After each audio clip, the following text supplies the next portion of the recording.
دور دراز ایک گاؤں تھا جہاں پر مٹی کے گھر بنے ہوئے تھے، کھیتوں میں کسان کام کرتے تھے۔ اسی گاؤں میں ایک غریب بوڑھا کسان رحمت اللہ رہتا تھا۔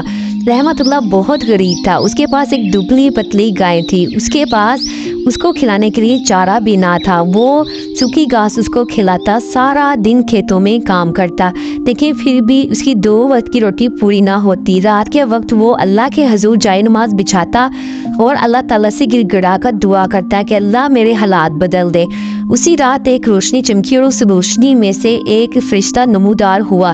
وہ فرشتہ بڑا ہی حسین اور خوبصورت تھا۔ اس فرشتے نے بڑے ہی نرمی سے رحمت اللہ کو کہا کہ رحمت اللہ، تمہاری دعا قبول ہو گئی ہے، تمہاری نیکی رنگ لائی ہے، تمہاری ایمانداری رنگ لائی ہے، اللہ تعالیٰ نے تمہیں انعام دینے کا فیصلہ کیا ہے۔ اس نے اپنی چھڑی گھمائی اور اس کی دبلی پتلی گائے ایک گولڈن رنگ کی گائے میں بدل گئی۔ یہ اللہ تعالیٰ کی طرف سے انعام ہے، فرشتے نے کہا اور فرشتہ چلا گیا۔ رحمت اللہ اپنی گائے کو دیکھ کر بہت زیادہ خوش ہوا کیونکہ اس کی گائے اب گولڈن رنگ کی ہو چکی تھی۔ اگلے دن جب رحمت اللہ نے گائے کا دودھ دوہا تو اس نے دودھ کی جگہ سونے کے سکے دیے۔ یہ دیکھ کر رحمت اللہ بہت زیادہ خوش ہوا۔ اس نے یہ سکے اپنی بیوی کو دکھائے۔ اس کی بیوی نے سکے دیکھ کر اللہ کا شکر ادا کیا۔ اس نے کہا، اللہ تیرا لاکھ شکر ہے، تو سب سے بہتر رزق دینے والا ہے۔ رحمت اللہ نے اللہ تعالیٰ کا شکر ادا کیا اور کہا، اللہ تو بڑا رحیم اور کارساز ہے، تم نے میرے حالات بدل دیے۔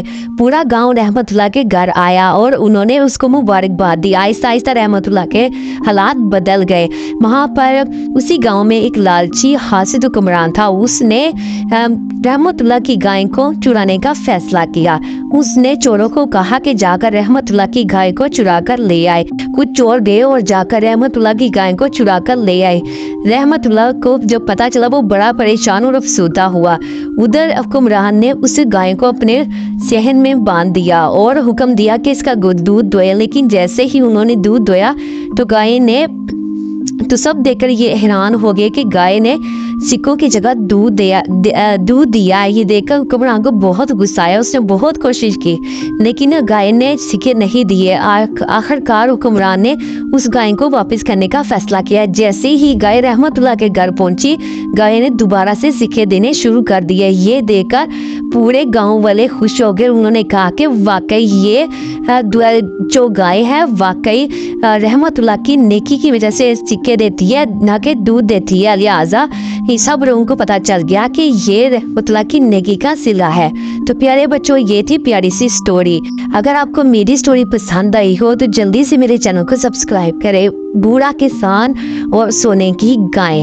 پیارے بچوں، جو نیکی ہوتی ہے اس کا صلہ ہمیشہ اللہ تعالیٰ دیتا ہے، لیکن جو لوگ لالچ کی وجہ سے چیزیں مانگتے ہیں اس کو کچھ صلہ نہیں ملتا۔ جلدی سے چینل کو سبسکرائب کریں۔